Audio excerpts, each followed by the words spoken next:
জান্নাতি। আল্লাহ তাআলা আমরা সুন্দর আমল করব, ইবাদত করব, আমাদের আল্লাহ সঙ্গে সঙ্গে জান্নাত দিয়ে দেবেন। সুবহানাল্লাহ। হযরত মুসা আলাইহি ওয়াসাল্লাতু ওয়াসসালামের নাম শোনেন নাই? উনি কিন্তু খুবই কর্কশ নবী ছিলেন, খুবই তেজি নবী ছিলেন, রাগান্বিত ছিলেন। তিনি আল্লাহকে ঘন ঘন প্রশ্ন করতেন। কি করতেন? ঘন ঘন প্রশ্ন করতেন। আল্লাহকে প্রশ্ন করে, আল্লাহ আপনি জান্নাত তৈরি করছেন, মানুষের খালি জান্নাতই দেবেন, আপনি জাহান্নাম আবার সৃষ্টি করেন। কথা কোন ঠিক না ঠিক? এরকম প্রশ্ন হয় কি হয় না?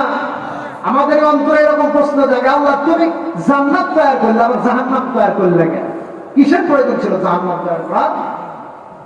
তাই না?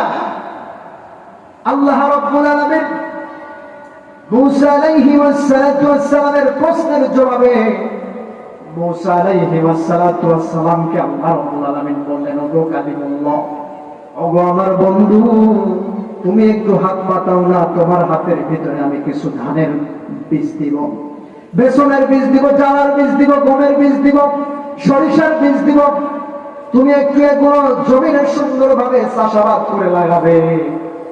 মুসা আলাইহি ওয়াসসালাতু ওয়াসসালামকে ঠিক সেই রকম ভাবেই দেওয়া হলো। যখন মুসা আলাইহি ওয়াসসালাতু ওয়াসসালাম গমের বীজগুলো, সরিষার দানাগুলো, ধানের বীজগুলো নিয়ে যখন বাসায় চলে গেলেন, সুন্দর ভাষায় সুন্দরভাবে আমরা যেমন কিভাবে পিলার দিয়ে, ট্রাক্টর দিয়ে, হাল দিয়ে বীজ বপন করে রোপণ করি, ওই রকম ভাবে মুসা আলাইহি ওয়াসসালাতু ওয়াসসালাম বীজগুলো বপন করতে লাগলেন। 3 মাস 4 মাস পর যখন গাছগুলো বড় হলো, শস্য দানা যখন বড় হয়ে গেল, তখন সে কি করলো? আমাদের মতন শস্যগুলো কেটে কেটে আমরা বাড়িতে আনলাম। বাড়িতে আনার পরে কি করলেন? মুসা আলাইহি ওয়াসসালাতু ওয়াসসালাম ধান মাড়াই মেশিন দেয়া, ওই সময় তো এরকম ছিল না আমরা যে এরকম করি, ওই রকম মুসা আলাইহিস সালাতু ওয়াসসালাম শস্য দানাগুলোকে তিনি সুন্দরভাবে বাজারজাত করলেন। বেড়ে ডোলে পাতিলে সুন্দরভাবে মেরামত করে রেখে দিলেন। রেখে দিয়া আল্লাহ পাক মুসাকে বলেছিলেন, তুমি সেগুলো করার পর আবার কি করবেন? আমার দিদারে আসবে, আমাকে আমার কাছে সাক্ষাতে আসবে।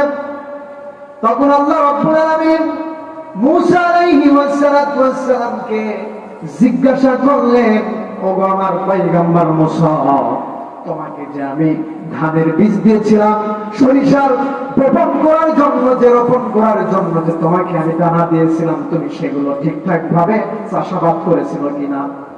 সে বললেন, জি আমি করেছিলাম, সেগুলো আবাদ করেছিলাম, বপন করেছিলাম, রোপণ করেছিলাম। আল্লাহ পাক বলেন, তাহলে রোপণ করার পর কি করে পেয়েছিলেন? তিনি বললেন, আমি সরিষার দানা থেকে পেয়েছিলাম সরিষার দানা, গমের দানা থেকে পেয়েছিলাম গমের দানা, ধানের দানা থেকে পেয়েছিলাম ধানের দানা। আল্লাহ পাক বললেন, তাহলে তুমি সেগুলো কি করেছো?